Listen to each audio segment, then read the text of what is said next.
I mean, I think Team Liquid has like a lot of game sense and a lot of brain. I think we have better mechanics though, and we have better just team fighting and everything. So I think Team Liquid are maybe smarter though, so yeah. I like that he says TL are smarter. I gotta say though, Inspired, I feel like he's winning the trash talk game in the pregame lobby. Guys, there's no way you get through by a Fortnite kid, right? It's a good start. It's a good start. Yeah, I mean, it's great.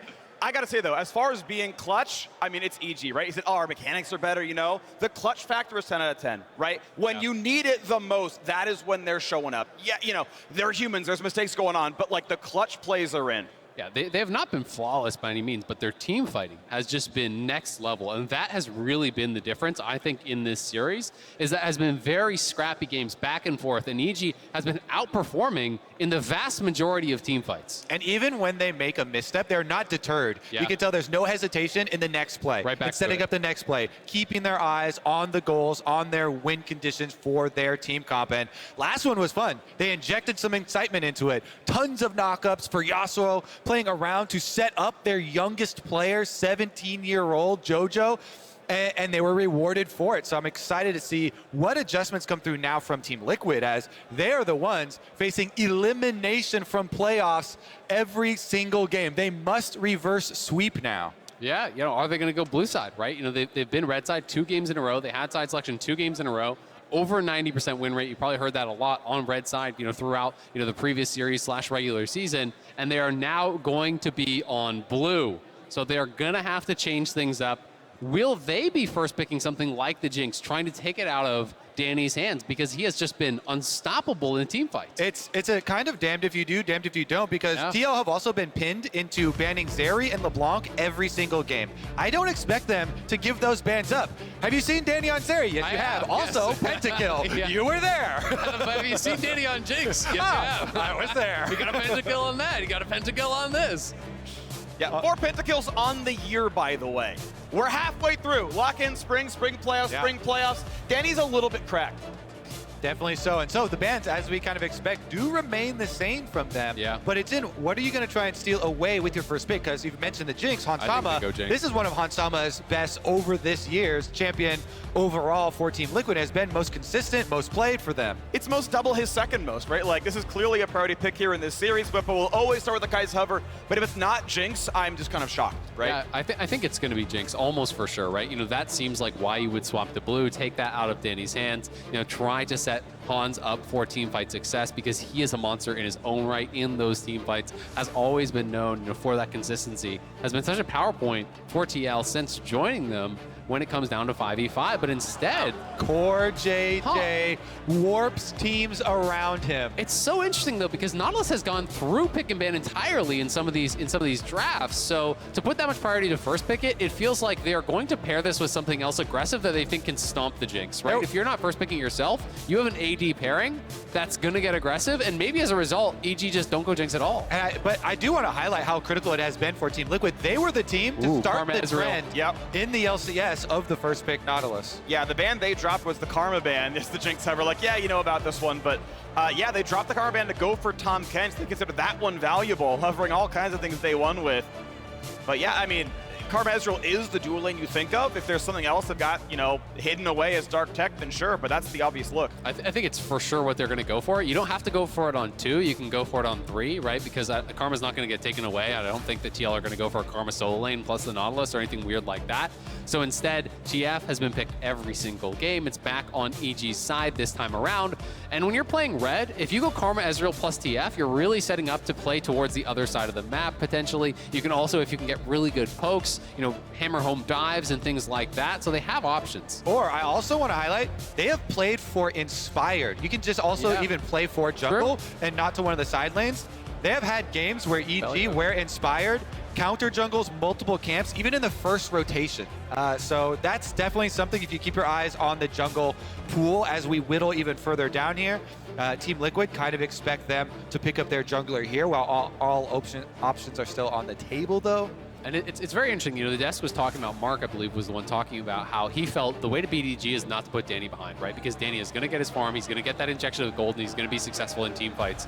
So will TL, you know, put this Nautilus to work roaming and getting Bjergsen ahead, for example, right? You know you have the Ornn, so you're not really trying to play through top, but potentially you bring Ornn to mid, you roam Nautilus up, you try to get a power pick there for Bjergsen, and maybe they're going to put their eggs in the Bjergsen basket because he has been so clutch in his career come playoffs time.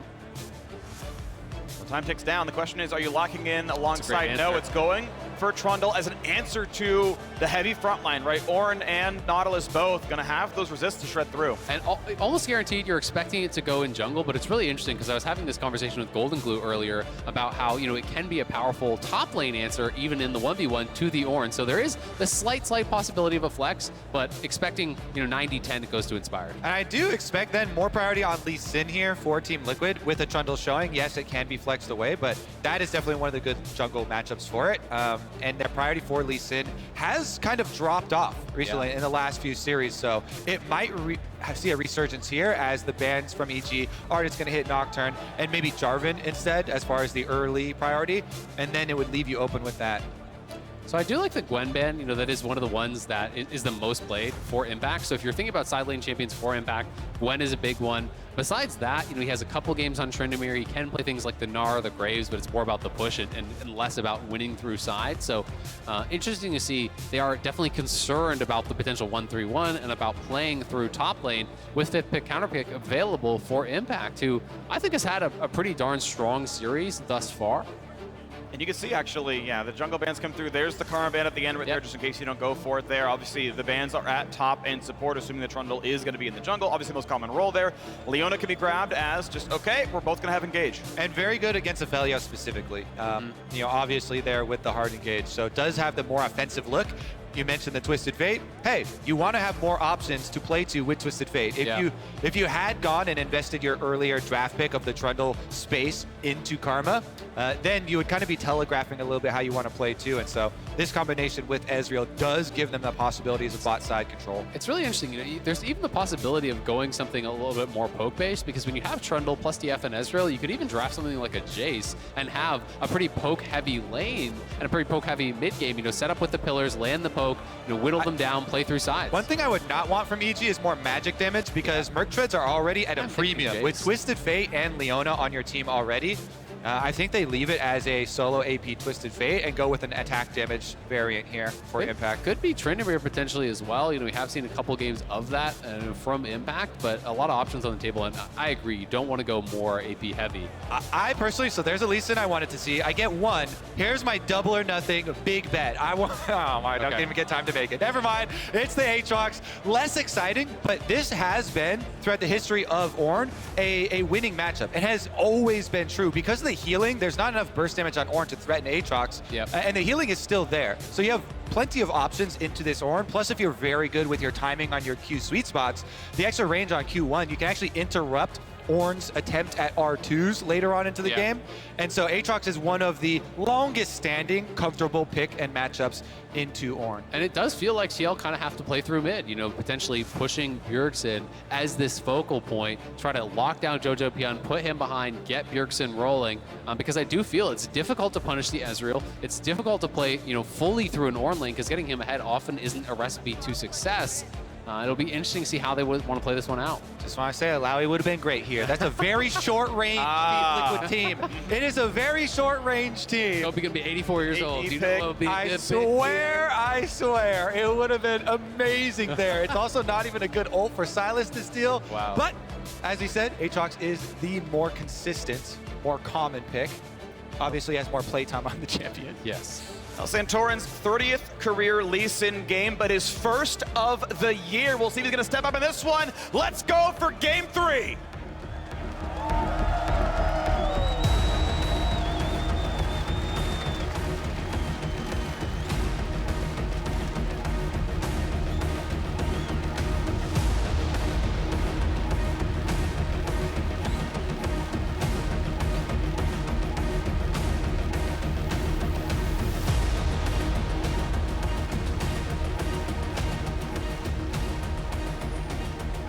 It all comes down to this. Team Liquid Spring Split will end with a fallen Nexus. It'll be a sweep. It'll be a rout. 6 straight losses. An 0-3 reverse sweep against 100 Thieves. A 3-0 against EG if it happens. EG 1 game away from that final. What a crazy moment this is for the Evil Geniuses. With all of their investment into building up young talent. Danny, last year's Rookie of the Year. JoJo, far and away out in front of the voting for Rookie of the Year this year. And this would be, if EG win this, their first LCS Finals appearance. Actually crazy in JoJo's rookie year, in his rookie split even, getting there. And we'll have to see, if TL can bounce back, because while it is a 2-0 lead, these have been incredibly close series. It's been so back and forth in these games, these tiny moments, the Baron steal, the pentakill, really deciding a lot of game one.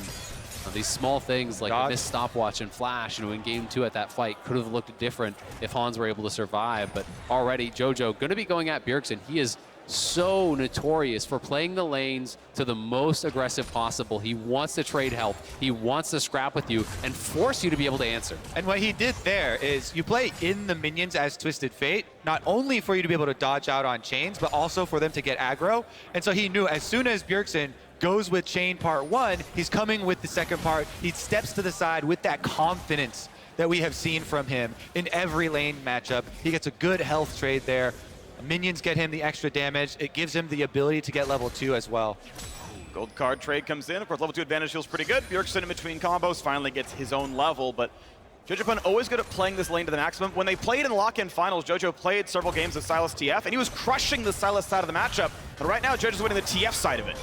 I do want to mention, as we have Bwipo giving the Ornn combo right to Impact's face, the other big thing is that it's such a stringent resource here, the health of Bjergsen. So that's why they're calling Santorin early, because Bjergsen has no more health to give. Jumps on in, leads in for the slow. Bjergsen needs to find the stun. Flashes at the last possible moment. JoJo gets away, but of course that gank turns a flash, and round 2 could always happen. That ward's still there. Necessary, because Sylas is forced to trade health in lane to be able to get minions, and because of the good trades thus far from JoJo, he has to call jungle. There's no more health potions for Bjergsen, so necessary there. Now it's EG that have to push out. Yep, exactly. They come to cover here. They know potentially it could be a regank. Lee Sin, though, we of course know his top side. JoJo does not, so he gets the coverage to be able to push this out. They're trying to threaten a potential dive here. Impact needs level 3 kind of to defend this. Got flash for the outplay. He's got 3 now. Damage. Here we go. Red buff is on, puts the shield. They're going to go for the first bit of the fight, and now comes the TP. They're going to find Santorin. 2 turret shots. But jojopyun always goes towards the next teleport. If that Q had hit, Santorin would be flashing. Santorin would really sweat there. But he gets out. He doesn't have to blow his flash. It's just the single flash from Bwipo. And this is actually great because Bwipo just, jojopyun is base, and then Bwipo is forcing him to TP topside, so they lose a full minion wave towards mid there. It is a pretty costly little set of plays. Inspired going to be able to try to pick that up, but I like the pressure from TL and Santorin, deserving of some credit for being aggressive, for always mixing up his pass here. This game, Red, Raptors, Grump, wrap around on mid, force the flash there, straight up to top, force a flash, and a TP there. And the big beneficiary, I would say, is Bjergsen, because Sylas getting to keep your teleport, pushing the wave in. Now JoJo has no teleport for Twisted Fate, has to get to his level 6 to be able to make a play. Plus, you're able to refill on potions. He gets another one and the teleport for the next base. And another minor advantage that TF really, really wants, Lucidity Boots on level 5 recall, walk back to lane, have a TP with a short cooldown. He's forced to not do that because the recall was early, because the forced TP tops, so he's probably not on Lucidity on the timing he wants. Yeah, it's interesting what this then does to your gameplay too, because now JoJo has to change his focus because he was able to pick up Dark Seal and the boots. Got the pull back, got the slam, they're both flashless. Impact's Q's coming up soon. Not able to find it. Bwipo breathing hard at that one, but look at the rotation from JoJo. Twisted Fate is what is the difference maker over Vision. He's going to force them off. Nicely done here. We'll find a gold card. Impact's on the way, though. Santorin, does he really win this fight? Because over the wall, he's not going to win the W. That could have been danger. That could have forced a ward hop out. Santorin buys his top laner the freedom to get those minions at turret. That's the key there. Santorin really been playing for the lanes. Mid needed him, he was there. Top need him, he was there. Good anchor, re-engage. Can he block the shots, though? It's on some of Fire's in. Forces Dana to arcane shift backwards. Vulcan slowed. Not going to be rooted anymore, and able to walk away, but a good trade out of the TL bot lane. EG's looking for more. Yeah, really nicely done. Both teams being pretty proactive, but have had the correct responses to the plays that their opponents are making, so it hasn't really amounted into much. As you say, Kobe, if Santorin is not there to actually stop JoJo, you lose that entire stacked wave. As the Ornn, you have a much worse buy here. And Santorin, you know, playing well in these early minutes, but Inspired going to be pretty happy, I think, with his position here as well. Been power farming heavily. You know, he knows he's going to be a beast in these team fights. Getting that Ornn ult out onto Bwipo is going to not only make him so much easier to shred, but it's going to turn Trundle into this kind of super tank. Yeah, and Pillar is extremely annoying for Aphelios players. You see, Hansama does have Flash and Cleanse, but Pillar and Leona is so devastating. There's so many things that will be thrown towards Hansama this game on Aphelios. He's going to be using both of those summoner spell keys very frequently. Absolutely, and one of the things I like most, and one of the uses I like most, is actually when you have a team that is like 4 members diving, as TL has, and the AD in the back, you allow those 4 to dive in, and then just pillar out the Aphelios, right? You know, make him walk past that slow field to get involved, and it can kind of set up a 5v4 briefly for you, which can be really effective. But Bjergsen, 6 now, has TF ult. He can look to match whatever JoJo does. So the push becomes that much more important because that unlocks the move. Look at this reset. We've got our first CoreJJ roam on Nautilus up to top side. While EG are covering mid, it's top that's under attack. Knockup comes into the wall. The entire squad is here. First blood in for Santorin, his first Lee Sin game of the year. Santorin plays for his lanes early, and now he gets paid. CoreJJ roam timer. First picking the Nautilus, goes up there with this jungler. They get the kill. Rift Herald is going to spawn in 50 seconds, but this dragon timing for Inspired is well before that. So EG are trying to get paid for the death of their top laner, for that first blood in an early dragon stacking. And Trundle is one of the junglers that can do dragon at any time. Has no fear, can solo any dragon, no problem for him. Could be able to take it. It's a big kill. I mean, they get the dive with the minions at the tower, so you lose a wave, you lose your life.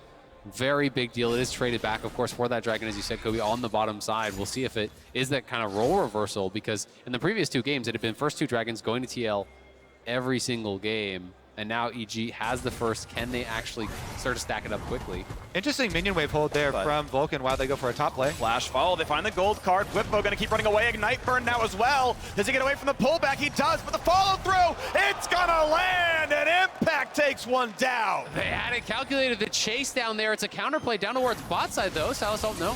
Now plenty of tankiness though. Vulcan pops the W, just will not get burned down by a Noon Quiver. Yeah, and Bjergsen popping the ulti there, just going back towards lane. But JoJo with the spellbook Ignite knew he had the damage for the chase down.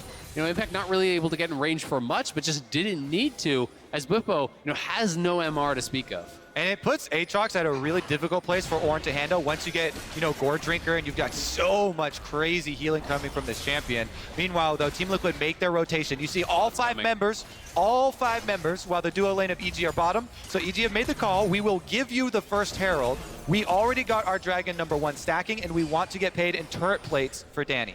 Yeah, and it looks like Ornn's going to go down to actually try to answer this, so we'll see how many plates Danny can get. I generally feel if you can get 2, you're really not that concerned about actually giving over the Herald as long as you've been defending your plates. And all of the EG towers do have 5 plates remaining. You know, it's that much more threatening if you're losing a lane hard and then it's just like a full turret. Sure. But it looks like they should be able to get, not quite the second. They're going to get about a plate and a half. Nice right knockup now. means a turret shot. Pretty well done there. Yeah, pretty close game. We saw from the FTX gold graph that, you know, individually the players were pretty close. But Bwipo, yes, he's going to be the target there. Was neck and neck with Impact, but suddenly a 3v1 makes that tougher. Ult's going to come down, but no stun is available. They're going to find it from Leona, and they're just going to burn the man down. EG on the board for Danny. And Vulcan, clean on the timing. All you have to do, stun the Ornn as R2 is coming up. When the Ram is close, there is no counterplay there from Bwipo, and he gets taken down. Clean tower dive. Yep, Trundle ultimate, shredding him out. They give the kill to Danny. Danny is going to get that second plate. But Hans has had a lot of time on top side, so despite the fact that there was actually 5 plates up there when the Herald was being taken, they crash the Herald on 3. They do get the full tower. All of that gold going into Hans's pocket, so he is ahead of the curve. 2,500 gold on this base.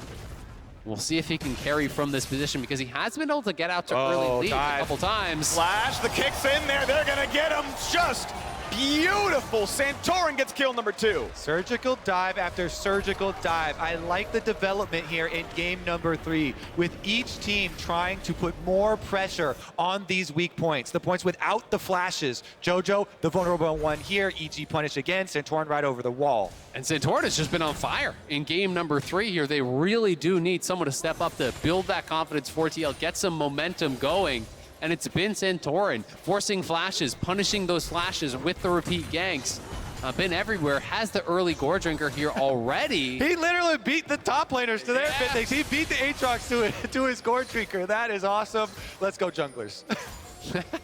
I mean, the second mythic in the game. Like, oh no, Hansama, who I donated a turret to. Oh, you beat me to mythic. Yeah. Darn team play. And Vulcan sidesteps, but he's still in a bit of danger. Oh, it was the bait!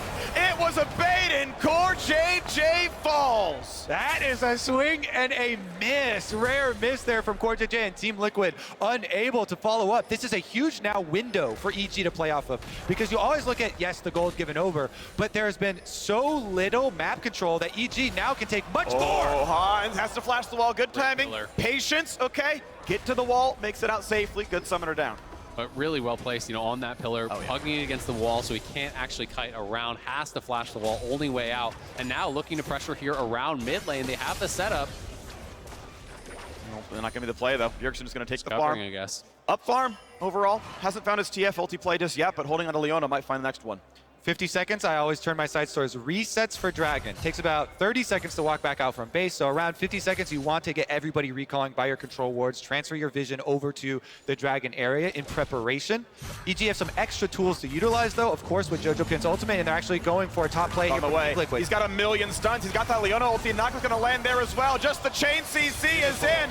Absolutely no way to live. Beautiful roam, beautiful setup, beautiful kill. Team Liquid anticipate the bottom side setup from EG on Dragon, and they say, we will actually get paid first, taking the kill on your top laner. And because TL have double TP, if they want, they can still actually contest this, right? Bjergsen actually bases, he's TPing back. Ornn is pushing out topside, but he has TP available as well. And EG want to try to continue to stack this, but will Ornn come? He's basing now. They have vision of it. Truck's top with no TP.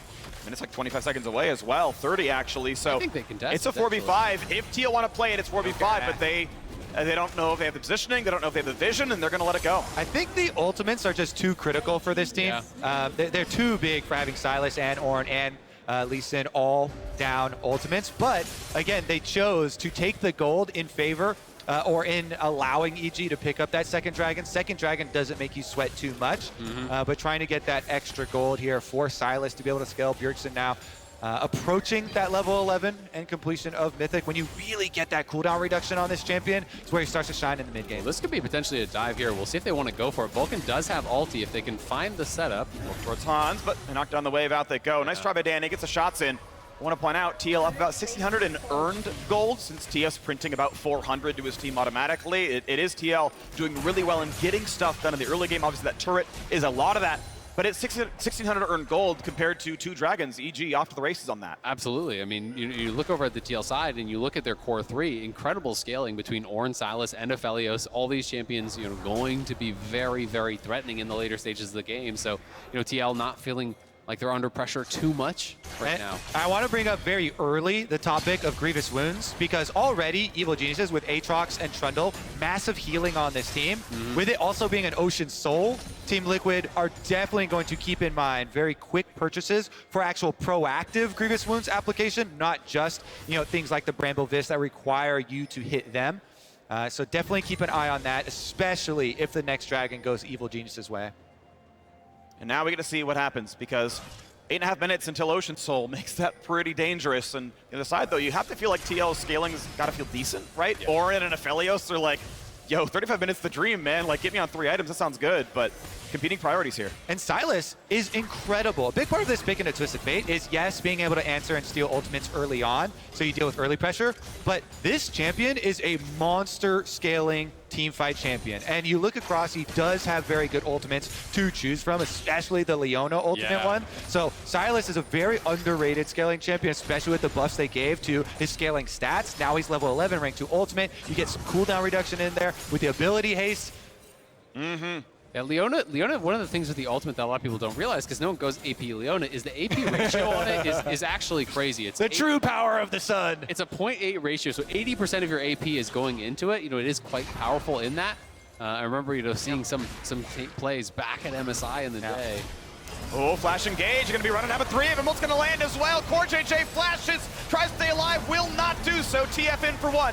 Impact in the front line. Ornn comes across, finds very little. Hansama goes down, and Bwipo's to follow. It's a massacre, and Evil Geniuses are not done. Impact hunting them down. The turret's there for safety, but Vulcan just cannot die. Santorin kicks one back, wants Bjergsen to live, but the gold card lands. The pillar's there forcing a flash. Evil Geniuses say TL smart, but we got the hands, we got the team fighting, and the clutch gene belongs to Evil Geniuses. Again, the initiative belongs to the geniuses here. Popping the ultimate, no hesitation. This team strikes quickly, they strike hard, their rewards are massive. Bottom turret given over to Danny. This man is so rich now. Essence Reaver's already done, looking to finish up the Muramana as well. Take another look at it, and it is Vulcan who leads the charge. Always getting this man on either Leona or Nautilus has been so critical for them. Danny follows up, beautiful combo over the top. They force 2 flashes out there with the ulti as well, and then you see Vulcan kiting back into the brush so they avoid counter damage. And guess what? Hans is pillared off. We mentioned the Aphelios.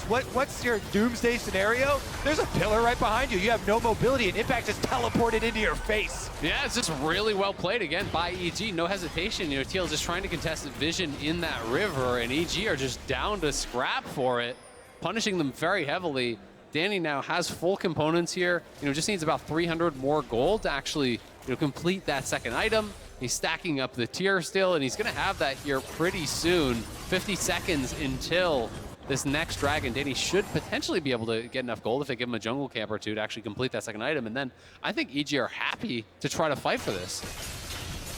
Feels like it. I mean, they've completely flipped the gold lead right there off of beautiful team fighting, and I just feel like it's better from here at this point. So let's see if it happens. 30 seconds till the Ocean Drake spawns. Soul Point pacing for a 23-minute Dragon Soul. And we have to remember, how strong Ocean Soul is for the Aatrox. Because you have the heal ump, it's one of the best champions in the game to actually be able to grab that.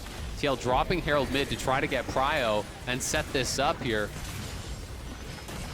Not as much as they can. Should still get the charge. Indeed, it will do so. Turn on a half HP, so one good fight can mean knocking down mid-outer. All right, the positioning going to be very, very dangerous here. Oh, they found Bjergsen. 2v1, he takes the Aatrox for big healing. Is it going to be enough, though, as he's just kicked around and kicked in the teeth? And no, not just quite shut down. Finally, the card lands, but the re-engage looks good. It's a 4v3. They're going to shut down Vulcan. Onto Inspired is next, and they're going to find the kick back in the burn down. Danny, stunned for a second, but gets out. Now it is a 4v3 favoring Team Liquid. They needed that so critically for Team Liquid, the counterpunch. They actually got 2 off of EG. Now, can they turn it into a dragon? He's poked so low. Another Q hit from Danny, and Danny can go aggressive here on the Bwipo. Bwipo separated from the team. No one's really in range. He's got to flash away! And Danny just always knows his limits. Flash to safety, heal to stay alive, just barely back in there. CoreJJ forced to run away. Gold card could mean CoreJJ can't quite find it. But Santorin wants in. Santorin's got the Q. He's got the setup. They're going in, and they've got that one. Good sidestep by Impact, but the anchor's going to land. They trade him back, though. Impact will get kicked, and he will go down. Team Liquid have life left in them. It will be a 3v3. Bwipo, 7 seconds left on his arrival. And they have better health bars now because Inspired and Vulcan have respawned. They are back here. Danny is healing up. It is not over. The scrap is continuing. Bjergsen on the side. That pillar's beautiful. How much poke can Danny get done? This Ezreal is their only advantage. Pillar up there from Inspired. Maybe they can poke out some advantage. Hans has a blast plant to join the fight. Oh, They can still flash for gameplay as well. Ornn ult. Okay, Hans has his fight for now. Vulcan goes in. They take the chain CC. A great stopwatch. Huge by Bjergsen. And now Hansama's firing. And they got to get a bunch of kills in this one. Bjergsen low, though, but walking away from out of range. It's fire rooted in place. Here comes Impact indeed. Wants the next one, but Santorin at 200 HP. It's a smite, steal, or bust. And EG in the long play make it happen. TF sees them all running for their lives. They run for the hills, and they're going to get that shut down. EG just keep doing it. They never give up on the play. Out team fighting TL again. That was like 2 minutes of non-stop team fight there. Danny hitting so many critical Mystic shots, chipping Hans low, and stopping them from taking the fight. EG do not say die unless it's a command to Team Liquid. They are forcing these kills 10-7 now. Oh, this is starting after the fadeaway Mystic shot from Danny. I love that one with the Arcane Shift, but Bjergsen had teleported in, and this was a Team Liquid re-engage where they get the burst damage down. Impact, even as tanky as he is, they finish him off, and for once they have priority with their top laner coming up first. Lowest death timer on Bwipo. They transition over to the Baron, but once again, it was no hesitation from Vulcan. He went immediately, engaged onto Bjergsen. Danny kited out the chains part 2. He finished up the extra damage. EG, this team will give no quarter. They are looking for that 3-0. They are hungry for a spot in finals. And you've got to love, they're just of one mind. You know, one person goes in, there's no hesitation. They're all following the call there and trusting in their mechanics to be able to actually make those calls work in these very scrappy games 3 times in a row. You know, Hans, it feels like he gets ahead. You're counting on TL to play this slow, measured game that they have for years, that they have, you know, won 4 championships with. But EG are just out scrapping him time and time again. And it's so much this is the EG Academy system. Like, they grabbed Danny last summer's split, they grabbed jojopyun in spring. They're like, they just have the talent scouting. And even the amateur system below that, the EG prodigies pulling up these young talents. Let's see if they can finish the job though, Phreak. They 3-0'd Cloud9. Can they also 3-0 Team Liquid?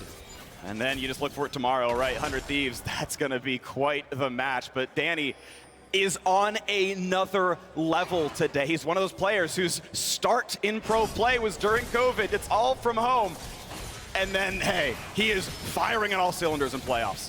For Team Liquid, though, you have to put trust in your carries. Hans Sama, Bjergsen, Santorin, all doing well. You know, they have the ability to take these fights. They just need the proper setup. You have to have someone marking impact. Don't let him get onto the back line. Create space for Hans and let him do what he does, because this guy is one of the best team fighters in the business.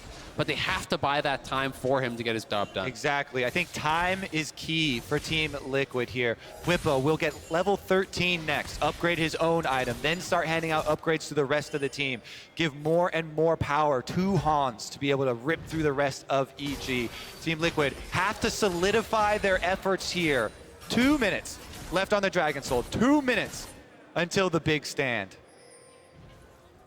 And we'll see if Bjergsen can actually get to Zhonya's before this next fight, because that is going to be such a big purchase. He's sitting on the broken stopwatch. You know, he has some gold to his name, but does need more. He should have time. With JoJo having rapid fire, like, you are so susceptible. So if he can get there, that would be Ooh. big. They're trying to sneak Baron here. He's on blue-white, so he does have the chakrams, but they suss it out. Nicely spotted. Danny, he can pentakill, he can steal Baron. He's got the vision game on lock, man. He doesn't even have to steal the Baron. He will deny it with a ward. Would save lives. And in this case, maybe TL's. You know, last time we saw that, it was Penta, so, you know, they walk away. It's a pretty safe choice here. I mean, it was a smart play, and TL about to go for broke. It's crazy, this story for Team Liquid, though. Team Liquid has been the most successful franchise since we incorporated franchising into the LCS. Dominating so many wins, back to back to back LCS championships for themselves, and wanting this year small tweaks, bringing in Hans Sama, bringing over Bwipo to get another one of those. But to be stopped here would be such a critical stand from Evil Geniuses. So much effort, time, work put in from both of these teams. Just impressive to see EG stepping up as well. Yes, I mean, TL, this super team that had such expectations on them, right? Put together to dominate the league. Still do. Of course, I mean, they're still incredible, of course, but it's EG who were 2-8 against Team Liquid this year, staring at the barrel of 3-0ing it, and getting so much revenge when it matters most. I mean, it's been the steady improvement, you know, from the 3-2 loss. You know, you look back all the way to lock-in when it wasn't even close. It got close earlier in the playoffs, and now they are the ones dictating here. Just under 30 seconds until a potential Ocean Soul here. Bjergsen looking for a pick. This will be a big one. Big lockdown, gets away from it though, man. This is the stun. His impact heals all the way back to full HP. Aatrox can be traded now back and forth, but we got jojopyun here as well, and Bjergsen's not long for the world. Tries to heal up, runs away for his life. Jojo gets a fadeaway stun. Inspired now here as well. Bjergsen burning down. Trundle eats him alive. 2 for 0, and Impact keeps healing. On the side of the team fight though is just CoreJJ dying. Hans Sama burns every cooldown to run away and hide as his team just dies. The Geniuses have done it, Phreak. Ocean Soul is there, and control of the entire map is is theirs. They can go straight to Baron. They have the Ocean Soul. They're still healthy here. Santorin is down. They're going to go straight for it. This would put the game squarely in their hands. EG, everything they need to sweep TL out of playoffs. And you hear the tides of the crowd come alive. Evil Geniuses with the most decisive game in game number 3 here to get themselves into position to sweep Team Liquid. Baron's gonna go down, no chance to take it away. Evil Geniuses, they trusted in their scouting, they trusted in their talent development, and the players they picked up, every single one has been clutch in this series, and we get to watch that fight again. Impact getting help quickly. Yeah, Impact getting help quickly, but also a critical sidestep. You know, on the Q as it comes in from Santorin, look at that little dodge down. He avoids that, gets the Core Drinker heal, has the ulti pop, so much healing coming through. Jojo arrives, and then Bjergsen, who has the zonies available, Inspired just drops the Trundle ulti, and Bjergsen straight up burns down to it, while on the other side, Vulcan lands an ulti on Hans. He's pushing him back. They can't get to Danny. Danny is bursting through core, and for Hans, it's a full-on retreat. Beautiful stuff there from EG, and especially Impact and Jojo fighting their way out of that one, fully stacking the Conqueror. Try and take me down. They picked the God of Healing for just that, and now with Baron buff, they're coming for that Nexus. They're gonna knock down one turret pretty easily. Baron is on, and it's time to get a lot done. 4,000 damage out of Impact. A world ender indeed. Top turret goes down. They're playing the map. They're spreading it out. EG know they will collapse when needed. Impact has just been incredible for EG in this series. Has been getting the better of Bwipo for sure. And Bwipo and TL gonna need to step up now because this gold lead increasing ever more for EG. 6,000 ahead plus Ocean Soul. Add another 4,000 of stats for that. This is basically like a 10K lead. You have Baron buff in your pocket as well. It's so difficult. Take note, 100 Thieves. Impact knows how to use Aatrox, and he will counterpick an Ornn. Yeah. He definitely will. And now, EG pushing in right up to the inhibitor. They do send out Jojo, as you can see, on the map to get mid-wave pushing as well, so they can get the 4-1 split push and finish the deed. Time to go for the turret. A little bit of poke out there from Danny. Bwipo starting to get chunked with the fact that Cyrilda's is in, and that means Danny can kill frontline too. The man's barely got 1.5 items right now, so Bwipo walking back to the fountain to heal up. The can is still shooting down at the TL base. Hans critically just bought his IE. He was on just the BF. They need that desperately. It's really up to Hans to carry the damage of these team fights. They want to go in for the turret fall, but it's too late for that one. CoreJJ in the front line. True shot barrage on a 3. Bjergsen on the side, dives right on in. Can they burn down Impact? And they cannot. Immunes the gold card, but already frontliner is dead. They find the knockup. They're going for broke. Danny stays alive. Santorin gets a kick, but not onto a second target. 2 for 0. And EG will heal all the way back up with this Ocean Soul. Stun lands. As they're pushing in, they have the Ocean Soul to go full. A bit more, a hook, a CoreJJ dead, and Evil Geniuses will just slaughter everyone. A 3-0 victory. The clutch gene belongs to the young guns of EG. They will crush Team Liquid, and EG will head to their first ever LCS final. Truly looks like the team of the next generation of the LCS. 2021 Rookie of the Year, Danny, and by far and away, 2022 Rookie of the Year. We're halfway through the year, but a lot of votes riding out Jojo. And a lot of new fans going the way of EG today. You have to think, in a year where so much discussion was about these new rosters being imported in for Cloud9, for TL, for all of these different teams. It's Jojo, Danny, these massive carry performances for EG. Canadian and American here walking out on the stage alongside Vulcan, another Canadian. Inspired and Impact also massive for this team, really showing up. Inspired has been showing so much growth throughout playoffs, really returning to the form that I think was expected of him and showing us what this EG team is truly capable of. EG has bested every other team that made changes coming into this year. There is one final boss left for them that did not make a single roster change, and that is 100 Thieves.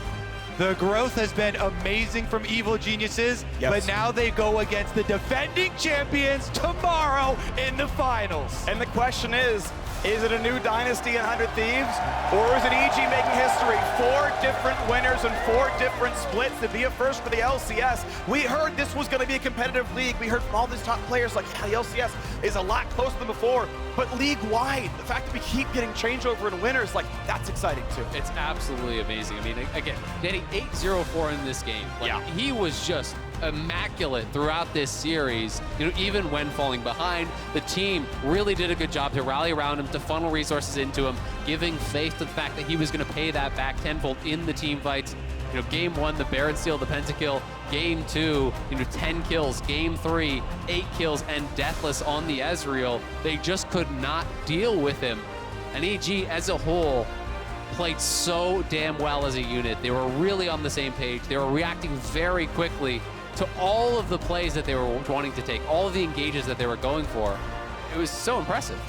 I hope you are ready, 100 Thieves, because the evil geniuses are coming for you. The lower bracket is coming for you. And they get the day to prep. They got to watch the series and say, okay, we see what you're doing. We see what your tendencies are. Does EG have a new script for tomorrow? Does 100 Thieves, are they able to react to what we saw today? Does he throw out all the old notes and try again for this one because the team looked different? Like, it's going to be fun to see what that adaptation is. Like, that is your advantage for upper bracket. You got to watch this team and see what it is they do and then say, okay, we're ready for it. Exactly. And the other question is, did EG actually have additional strategies that they didn't have to show? This was a 3-0 at the end of the day. It was a very hotly contested 3-0, don't get me wrong, but they might still have additional picks, in their back pocket.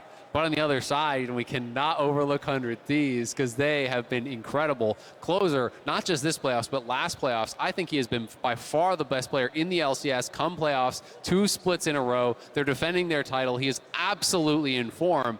And he is just a different beast. Like, he is so hard to contain no matter what pick he's on, it feels like these days. Tomorrow will be exciting. Yeah. The trophy given out again. I cannot wait for it. And I'm excited to see because it feels like playoffs so often comes down to being clutch in the moment. That game 1 pentakill will seared in my brain forever. Like, that's just absurd, right? What you can do when it matters most. But I think back to the top moments of 100 Thieves where it's like, oh, closer can actually 1v9 a whole game or a whole series. I've seen FBI do the exact same thing with leads that big. We're like, look, we've seen it a 3-0 Aphelios, and FBI turns that into a W by himself. We've seen a 3-0 Lee Sin for closer. It got permabanned against him the very next week, right? Like, these are players who will step up to that very level themselves. Even before today, Danny was interviewed, and he said that a highlight pentakill means nothing compared to a championship for him. He's got another highlight pentakill, and tomorrow he plays for the championship. Yeah, it's going to be such an exciting match, and you have to think, in some ways, the momentum kind of goes in the favor of EG because you're coming off of getting to play in front of the crowd. You've kind of got those jitters out of the way. You had this 3-0 sweep of TL. They have got to be so confident, really kind of in their comfort zone now, where 100 Thieves, I think they have to go through a little bit of what these teams experienced in game 1, where it's getting the first jitters out of the way, playing in front of a big crowd, kind of having that experience because it's been a long time for some of these guys, and other guys have never had that experience. Yeah, and it's going to come down as well, like, kind of actually coming down off it. EG, by the way, outstanding. But coming down off of the day, right? I mean, you're going to go to bed a few hours, then it's like, okay, I actually need to just calm down and fall asleep because you want that rest. And it's like, if those visions are still going in your head, like, that can get you sometimes. Same. I'm looking forward to some sleep. Yeah. My heart was pumping. It was only 3 games, but man, it was an exciting 3-game sweep from the evil geniuses. Now they just prepare for tomorrow. Yeah, and I mean, there's no one you scrim, right? Like, no one's going to be at your level for the scrims to even matter. It's like, just give me the draft prep. They just scrim today. Yeah, right? It's like, all right, we got a couple of 30 minutes. Great, out we go. But yeah, then it's just, okay, it's draft prep. It's what do we know about 100 Thieves based on last week, right? What do we know about them based on that one? And then you hope those notes stand up because, right, that plans often don't survive first contact with the enemy. It's like, well, we handled Lee Sin in this game, but it wasn't closer's Lee Sin. So, like, is that a permaban, just like it was last week, you know, when TL fought that team? Like, and that's where you feel like for the coaches, because coaches are going to have some of those sleepless nights staying up, you know, because there's no limit to the amount of prep you can do for this, right? You're trying to think through every single scenario, so you're never taken off guard by any sort of a curveball, any sort of a new pick ban. And we did see some of that in this, right? We got Diana Yasuo on the other side. It was the Ashe Zyra, right? They actually, you know, that's not the story of the series because it lost, but, you know, seeing that come out and how effective it was in the early stages, you know, do you want to try to theory craft your kind of answers to that sort of a thing if Hundred Thieves looks to emulate? Because they have also played, you know, that sort of style too, where they play enchanters, they play more lane dominant through bot. So you always have to kind of be prepared for anything they can throw at you. yeah, oh, it's going to be so much fun. I cannot wait for tomorrow. But we are going to the stage where the Tigers is talking with the young guns, jojopyun and Danny, in our Verizon postgame interview.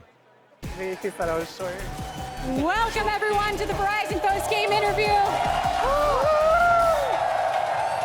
I am joined by the young carries of Evil Geniuses, a 3-0 against Team Liquid. Jojo, you declared this in a tweet already prior to the series. What gave you confidence in EG's ability to pull off this feat? I think we're just better than them, and I think we improved so much. Like, I don't think we were playing well during the regular season, and then we kind of got like a reality check after lock-in that we weren't that good, and then I think we all tried really hard to keep improving, and then, you know, coming into this game, I knew we would be better than them after how much we improved and how much we worked, so, yeah. One way to show that improvement and that continuous work of EG is for Danny to get yet another pentakill. You have moved up in the standings. Now tied for second, a 5-way tie for second in number of pentakills. Can you walk me through that play a bit? Because we saw Vulcan posturing in River. It looked like buying the time for you to come and make that happen. Yeah, I mean, before I was even in the mid lane, they said they're all really low and they're just doing the Baron, and it's like actually Jinx pentakill, like they predicted it. And surprisingly, they're right. I mean, I can't believe that this actually worked, because if I was, I mean, it's surprising. It's really surprising. A lot of elements took us by surprise today. I think one of them was just the fashion in which EG came out. What was the decision behind Impact coming out in the shades, American flag wrapped around your shoulders, the whole vibe you all had going on? I love America!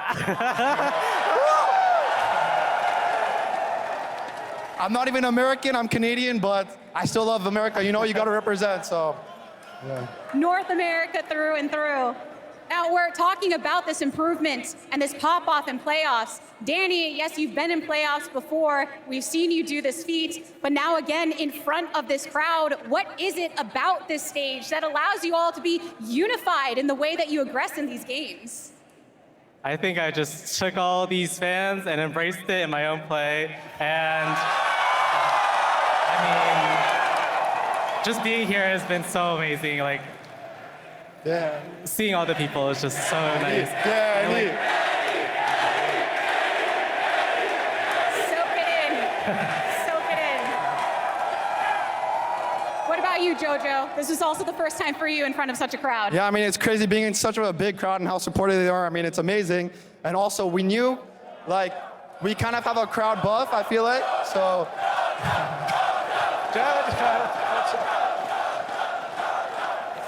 I mean, I feel like the other team usually gets nervous when there's a crowd, but we kind of embrace the crowd because we love the crowd, so I feel like that's why we play so much better. And I will say this infectious energy goes all the way to the top. I had the pleasure of watching the first game with your parents, actually. So, Danny, what is it like? Multiple families here supporting EG, really coming with a lot of energy to back you all up. I think the fact that my family, Vulcan's family, other people from EG's family, they came here to see us, and I know this event is probably one of the bigger ones that Riot has done, and I feel like just having them, like the family, it makes me really, really happy, especially to end on a win like this. I can feel that happiness resonating internally from both of you. We've had a lot of discussion about the future of your careers and just the strength at which you have started. What do you feel about that future? Do you feel you are the future of the LCS in a way? I mean, we beat like the people that called super teams, so I think so. I mean, I think both of us will definitely be the future of LCS, but You never know. You gotta have that confidence going into the rest of the weekend, because this isn't the end of the journey. The reigning champions await you in tomorrow's matchup, 100 Thieves. Danny, go first. How do you think that's gonna go? I really think we are going to 3-0 them because I think they're not that good. But to be humble, respectfully, Be humble. it could be 3-0, 3-1. 3-1. Towards Maybe us. 3-1. Yeah. Is that just to be humble? the Just to 3-1? be humble. Just to be yeah. humble. Okay. So you're locking into that prediction as well then, 3-1? If we're humble, yeah, 3-1. Okay. I feel like the undertone is the 3-0 though. Also, to add on my note, I thought TL was a better team than 100 Thieves, and the fact that we swept them, I mean, it could end up poorly for them. All right. Thoughts from the young guns themselves? Danny, Jojo, thank you so much for joining me on the stage after that victory. Congratulations on Thank the 3-0. you. Thank you, everyone. Your first appearance before the crowd. Woo. We do have more action to come, everyone. Soon enough, we will have the MSI draw show. But before we get into that, let's head on over to the Bud Light Breakdown. Yeah. Woo! Thank you, the Tigress. Thank you, JoJo. Thank you, Danny. Wow. I don't know how we follow that interview. That had everything.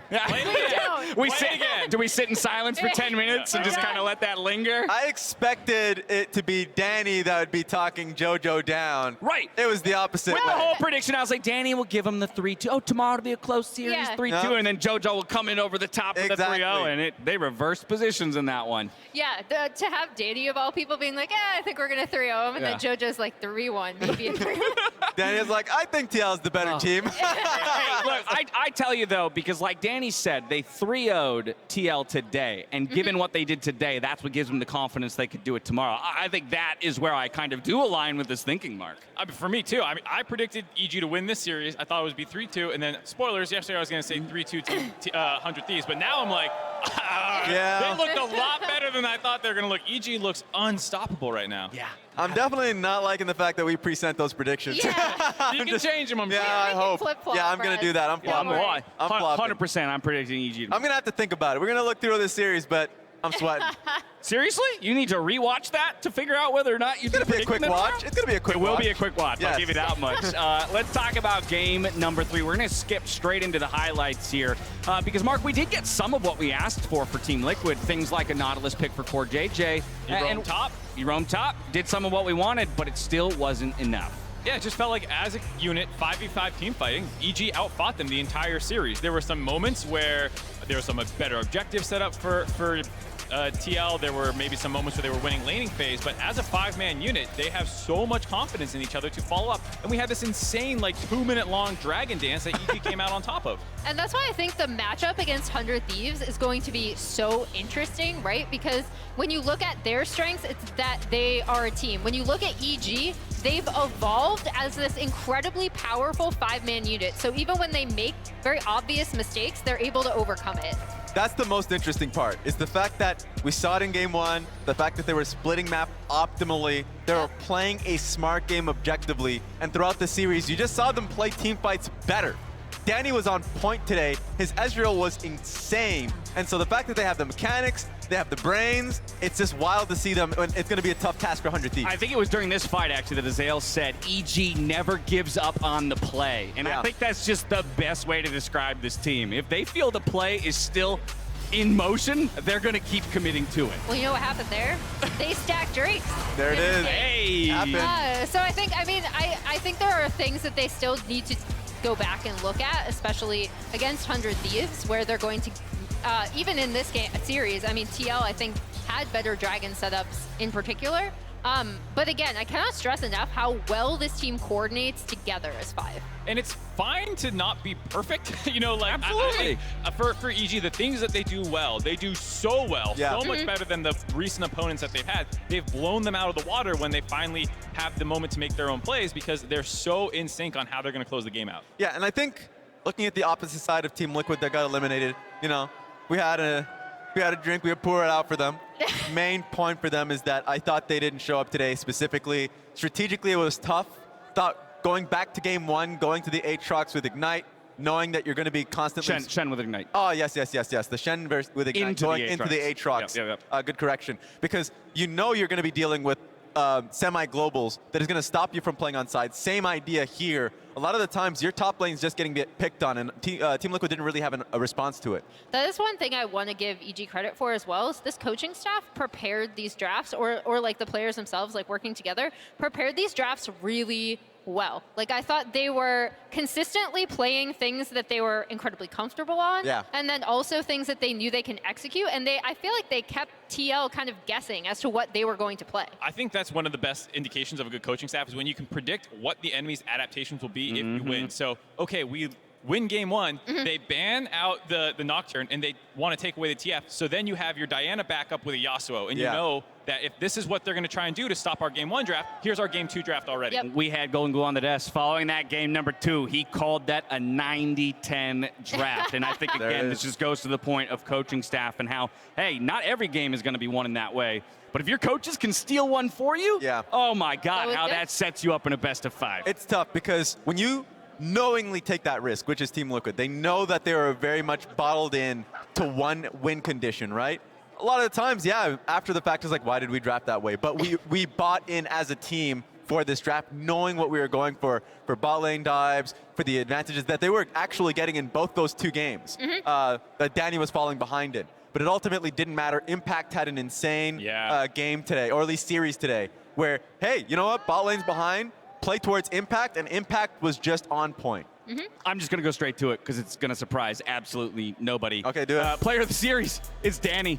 Shocker. If you steal a Baron and get a pentakill to win your team a game, you're probably a candidate for player of the series. And then he played the next 2 games phenomenally as well. Look at that. He has 3 deaths over the course of all 3 games. He had 45% of the damage share in that game number 1 on top of the plays that he made, like you said, Mark. That's the thing with a lot of these games. Like, he is not the only damage source. So the fact that he's topping the charts like that, 44% damage in the first game, and it just kept up, he is, especially in the Ezreal game, where he is just landing his Qs perfectly. There was one time where Impact literally flashed forward to think if he can get the last hit on towards Ornn. If he got away, didn't matter. Danny got him. So I was like, okay, all right. All right, well, we're going to come back. We got plenty more time to talk, but I know a lot of people have something specific in their minds. With our LCS Spring finalists locked in, we're turning our eyes to MSI and the MSI Draw Show. Get ready to take notes because the best teams in the world are about to show up and show out in Busan, South Korea for the 2022 Mid-Season Invitational. The top team from each region will compete in up to 3 stages of MSI: the group stage, the rumble stage, and the knockout stage. 11 teams will participate in MSI. They are the Split 1 winners from LPL, LEC, LCK, LCS, PCS, VCS, TCL, LLA, LJL, CBLOL, and LCO. All 11 teams will start their journey in the group stage. The teams have been drawn into 2 groups of 4 and 1 group of 3 to play a best of 1 double round robin within their respective group. The top 2 teams from each group will move on to the rumble stage, where all 6 remaining teams will play a best of 1 double round robin. Then, the top 4 teams will advance to the knockout stage, where they will compete in a best of 5 single elimination round. When the dust settles, the 2 teams remaining will face off in the finals to determine the best League of Legends team in the world. The winner takes home the trophy and the MSI 2022 champion title. You can catch all the action May 10th to 29th on lolesports.com.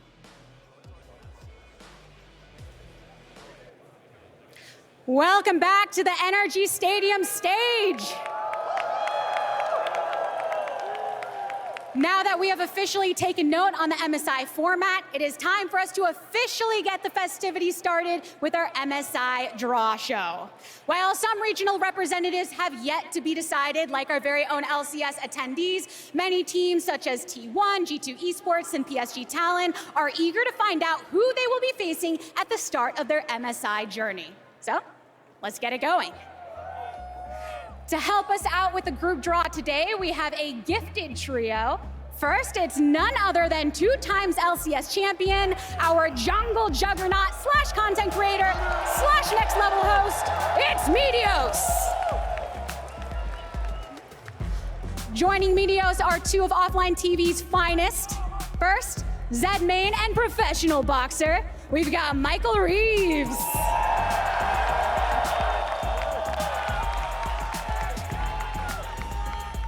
And rounding out her crew, she really likes Lux. Give it up for Lily Pichu.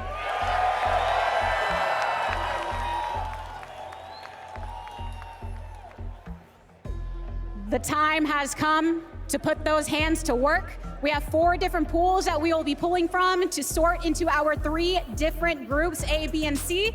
Meteos, you have the first honors. Let's go ahead and dive into pool number 1 to find out our first contestant at MSI.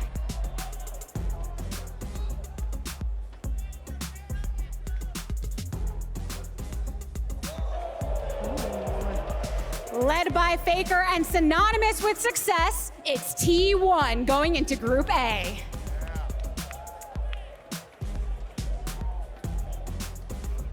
What a way to kick things off. Let's find out who's heading into Group B.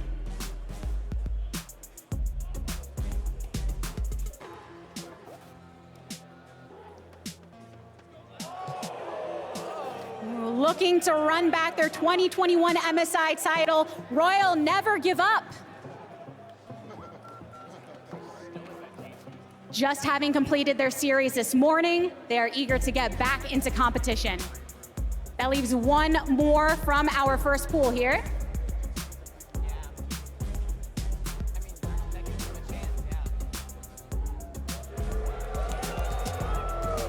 The European gods of old, G2 Esports. First over in Group C. You've got double duty here today, Meteos. Time for pool number 2. Let's find out who is joining T1 in Group A.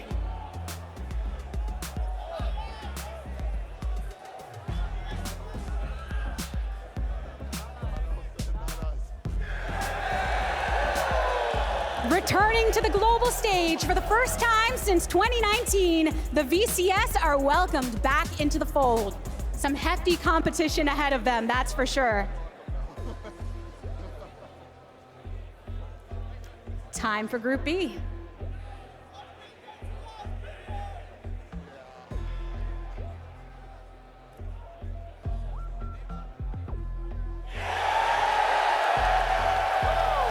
The perennial powerhouse from PCS, PSG Talon.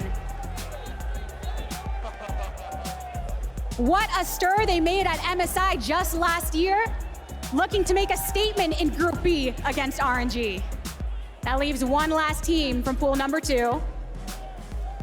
I wonder who it could be.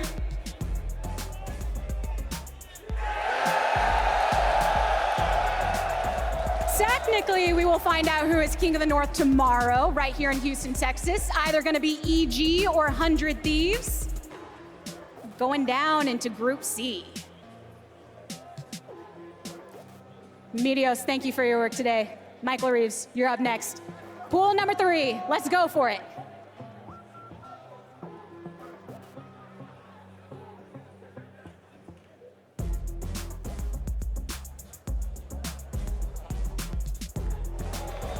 All right, representing the region for the first time in LATAM history, it's Team Ace.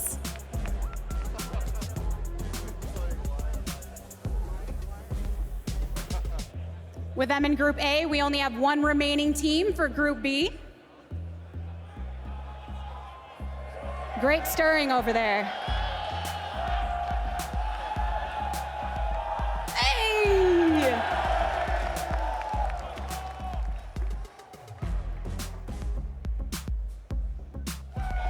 And once again, representing Turkey on the global stage, the Fast Pay Wildcats.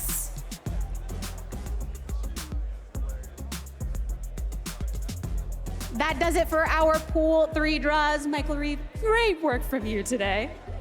Lily Pichu, it is time. 1 more pool, pool number 4.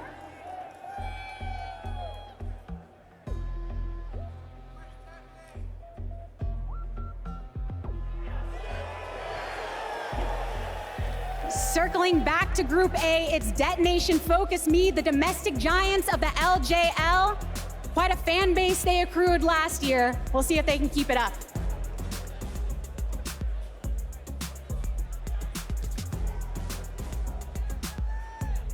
Let's find out who's heading into Group B.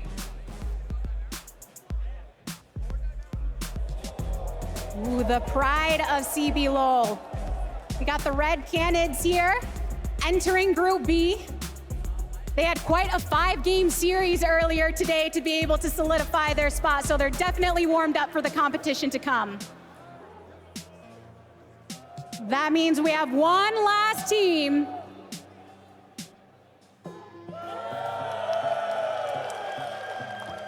The gods from a land down under. It is Order rounding out Group C.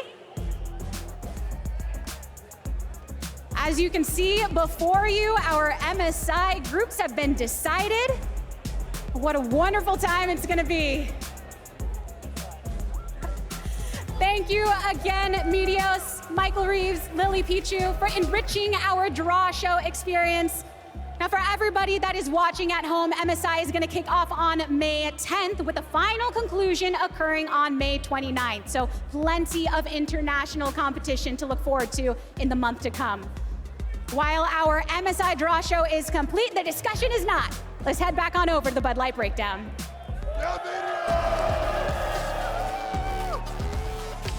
This is our year. This is it. This is our year. The greatest draw show of all time. Fantastic. Oh We have to book Medios for every draw show. Yes, we have to. From now until the end of time. I mean, must. give Lily some credit. She put the That's last true. group of Australia in there with us too. Uh-huh. You know, they messed with us last MSI. We need our revenge. There's actually so many really amazing narratives here, like RNG and PSG in the same group is super interesting. The Right. Brazil-Turkey rivalry coming back And with then- Red and Wildcats in the same group. Yes, and then VCS finally coming back to international play. Yep. It's going to be a tough group in the sense that they're going up against T1, but I think just my bet is that they're going to come out as second. I was going to say that the nice thing about that Group A is that while the winner feels decided, it Yes. does feel like Yeah. that second seed is up for grabs. Obviously, as we were saying, probably the best possible draw for North America in the smaller Group C. Yeah, and I'm excited to just see G2 going up against our winner here coming in tomorrow, either 100 Thieves or Evil Geniuses. Broken Blade's been killing it in Europe, of course. Yeah. He's had a lot of spicy picks. The Yone pick is an example of that.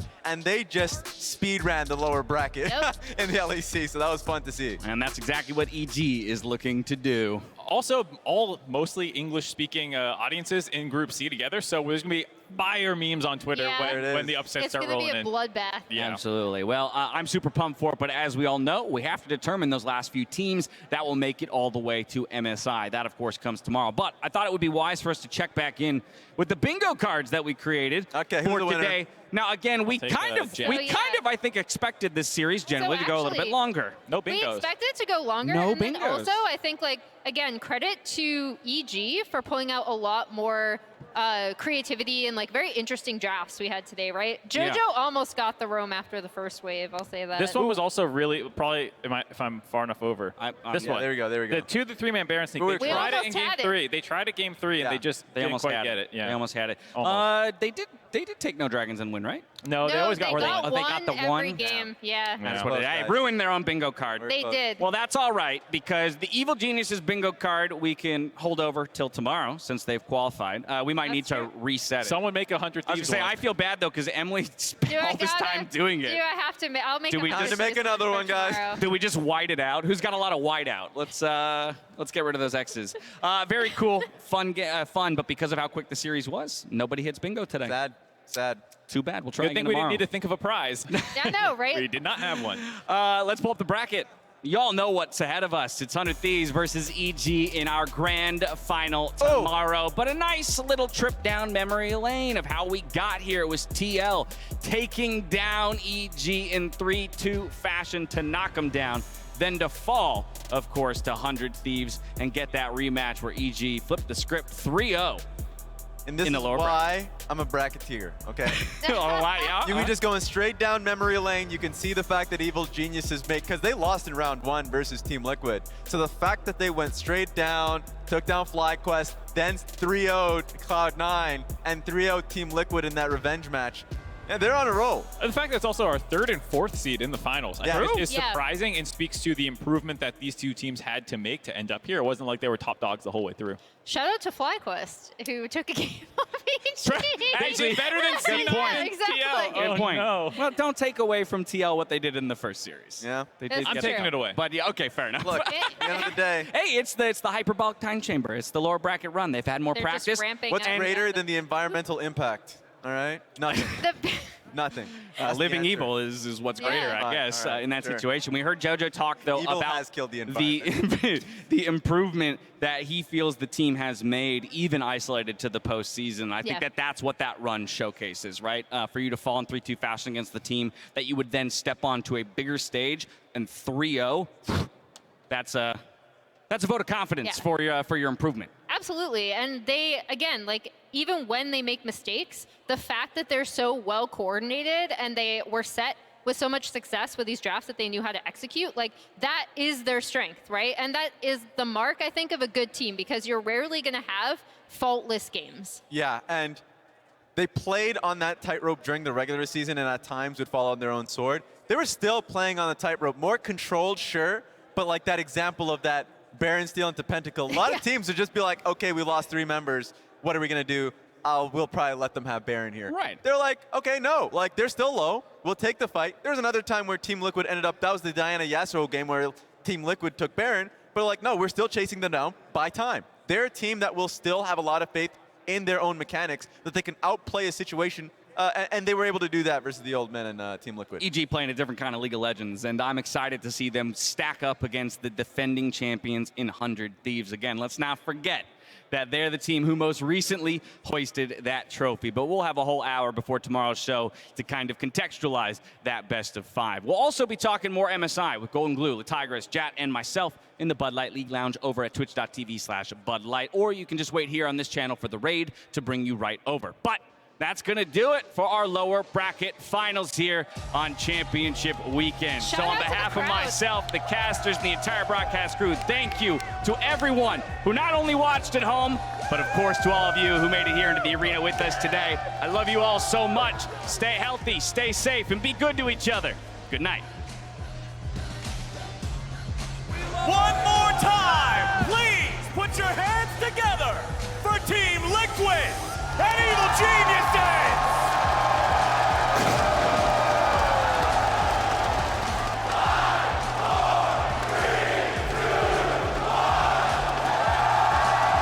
The Baron, but you might get a team fight. He's gonna shoot. You're kidding me!